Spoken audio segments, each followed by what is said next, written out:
Yeah, starting. All right. We are ready when you are, Jill. Go right ahead.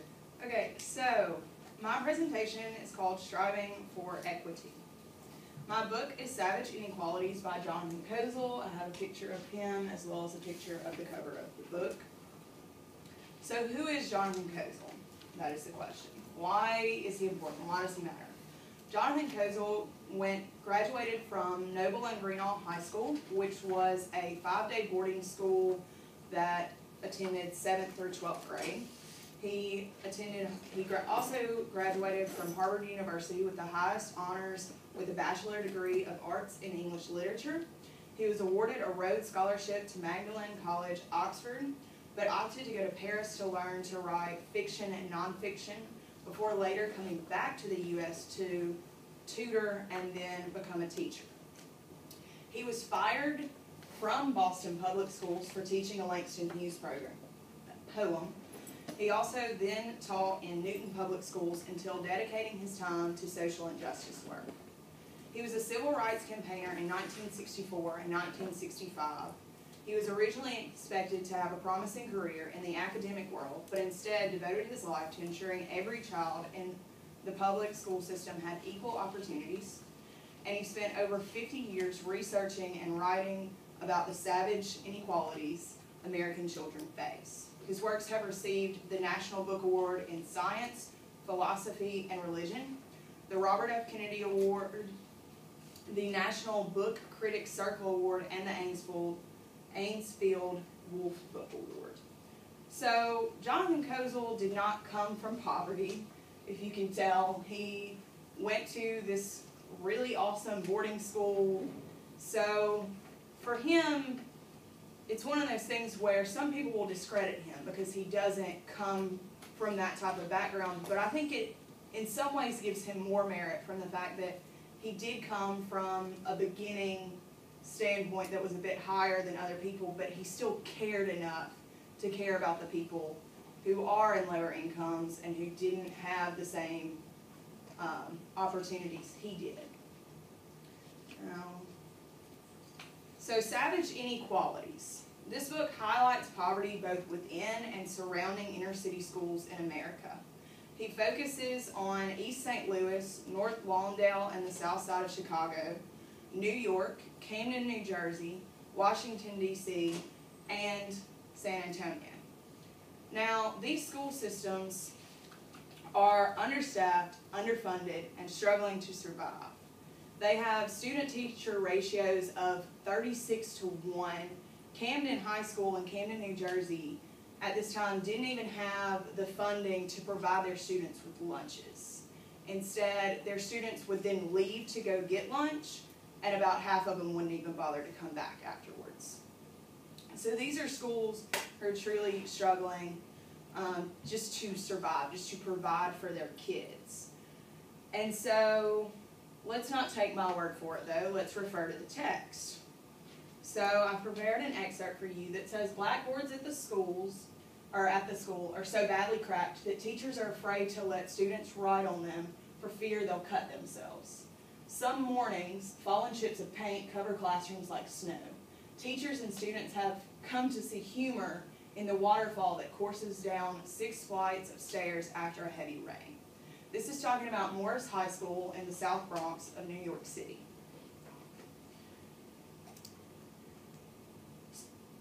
After reading Savage Inequalities by Jonathan Kozol, I think 3 important questions come into play. Does the American dream still exist? Why does it matter? And how can we achieve equity in the public school system? What is the American dream? James Truslow Adams, who is kind of known for coining the term the American dream in his book Epic of America, defines the American dream as the dream of a land in which life should be better and richer and fuller for everyone, with opportunity for each according to ability or achievement. The Declaration of Independence states, we hold these truths to be self-evident, that all men are created equal, that they are endowed by their Creator with certain unalienable rights, that among these are life, liberty, and the pursuit of happiness. That to secure these rights, governments are instituted among men, deriving their just powers from the from the consent of the governed. In short, the American dream is equal opportunity for all. And this revolves around the idea that if you work hard enough, you can climb the social ladder, which revolves around the idea that in America we have what is referred to as social mobility, which means that if you work hard enough, if you put forth enough effort, you can make it out of poverty. You can rise to the middle class. You can rise to the upper class. That you can continue growing in a way that you can in many of the other countries in America where you stay in the class you were born in. And that's why America was so appealing when it first started and all the immigrants wanted to come here, was this idea of a better life. And that is the basis of the American dream. So let's do a comparison. Shannon High School and Morville High School are both in Lake County. I went to Morville High School. Shannon High School has 543 students, 57 full-time teachers, a 10-to-1 student-teacher ratio, 86% economically disadvantaged students, a 74% minority enrollment, and in subject proficiency in English, the proficiency is at 36%, and at mathematics at 56%. Their dropout rate is 48%, and yes, they are eligible for Title I funding. Morville High School has 453 students, 33 full-time teachers, a 14-to-1 student-teacher ratio, 49% economically disadvantaged students, and 8% minority enrollment, a subject proficiency in English of 63%, and mathematics at 93%, and a dropout rate of 22%, and is also eligible for Title I funding. Now,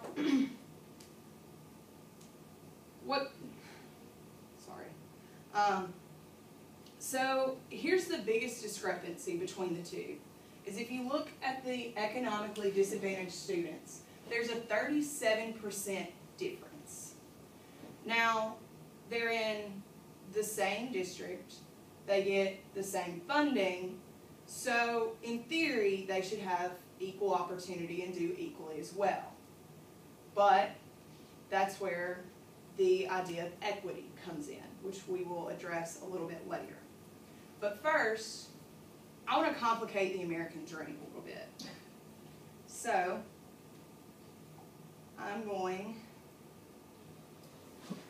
this is the simplest and most perfect explanation of privilege I've ever seen, as says the title. I can get this to play.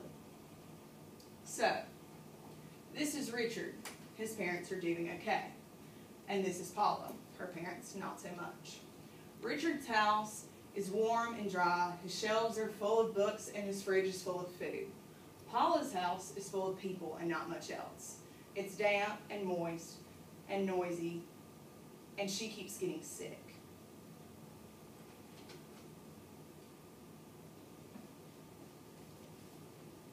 Richard's parents will do anything for their baby. Good job. Clever. And so will Paula's. That's why they're working 2 jobs. Richard goes to a great school, well-resourced, good kids. His teachers love their job. Paula's school, the class sizes are large, the school is underfunded, and looks it. Her teachers are tired, stretched thin from the stress. Oh man, I need a new job. So maybe we can start to see the expectations set for Richard, B+, oh dear, we need to get you a tutor, might be slightly different for those set for Paula. B, hey, not bad. And over the years, all these little differences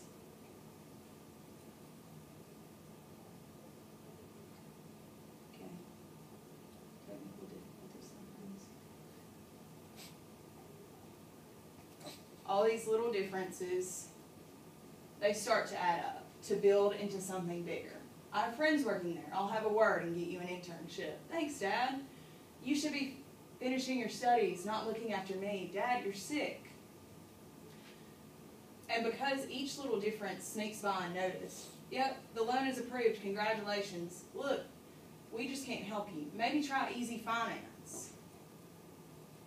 Then maybe Richard starts to believe that he deserves to be on top, that he did it all himself. And maybe Paula starts to learn her place. oh, you're Roger's boy, right? I've heard good things about you, keeping my eye on you. Okay, you got the job, and I'm watching you. What's your secret to success? Excuse me, but I hope not. Less whining, more hard work, I say. I'm sick of people asking for handouts. No one ever handed me anything on a plate. I really hope not. And there's a quote here at the end by George Matthew Adams that says, there is no such thing as a self-made man. We are made up of thousands of others. Everyone who has ever done a kind deed for us or spoken one word of encouragement to us has entered into the makeup of our character and of our thoughts, as well as our successes. So, after seeing this, we have to question something else, and that is, what is privilege?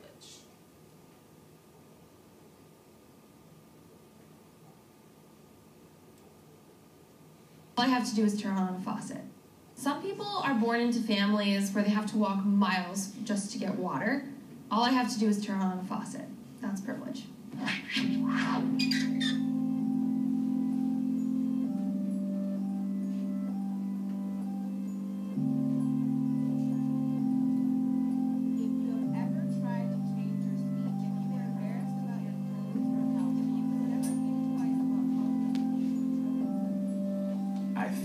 Privilege is when some people have some things and other people don't have things. I feel privilege is something that you don't even really have control over. I think it'd be silly for me to say I don't have a fair amount of privilege, considering like the country I live in and the job I get to do and the college I was allowed to go to. I suppose being a white male will help me end up somewhere towards the front, but I'll take a few steps back from being gay. I don't think I'll make it to the front. I think I'll maybe be in the middle. That's just the gut feeling I have. If your parents work nights and weekends to support your family, take one step back. If you can show affection for your romantic partner in public without fear of ridicule or violence, take one step forward. If you were embarrassed about your clothes or house while growing up, take one step back. If you have ever been diagnosed as having a physical or mental illness or disability, take one step back. If you have ever been bullied or made fun of based on something you can't change, take one step back. If you get time off for your religious holidays, take one step forward.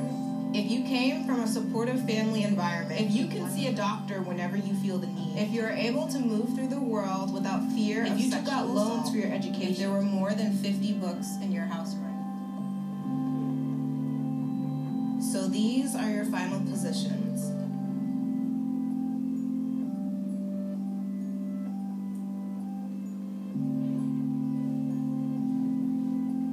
I think it felt kind of strange for everyone. It's a hard thing to discuss or even reflect on. It was very awkward. I think when you can represent it so visually like this and so immediately, it definitely takes on a new form. I think we were like all joking around in the beginning. It was pretty lighthearted, and as soon as the questions started coming in, the mood shifted immediately, and we all it was just silent. Just looking back and seeing like a bunch of people behind you is not a good feeling. It's like weird how you want to like hold on to explaining a certain privilege, like, oh, but that's not actually me because like I had to work really hard for that. So it's weird to like take a step forward when you feel like you're taking a step forward with someone else, but you wear a lot of the baggage of like how those things were hard. It was like more emotional than I thought it would be. It reminded me of when they talk about slavery in high school and you feel like angry for a few days, but then you just realize like this is how it is. For me, it was kind of frustrating almost to look back and see how much further some people were behind me, and realizing that, you know, a lot of that stuff, no amount of hard work or even legislation can make up that gap. It's interesting being an Asian American because you're not really sure where you fall on the spectrum of privilege. I know that for me, one of the reasons I ended up so far back was that there were questions around safety as an African American, as a woman, as a gay woman. There are just so many different ways that I don't feel safe. I feel like I just learned to be grateful for what you have. You know, we're in such a huge society where it's always complaining about what you don't have. It just shows you that for some families, like each family, you're meant to do better. My grandparents did good, my parents did good, and I'll do even better. I do think if you're not like aware of privilege, you should do this exercise, but it's more complicated.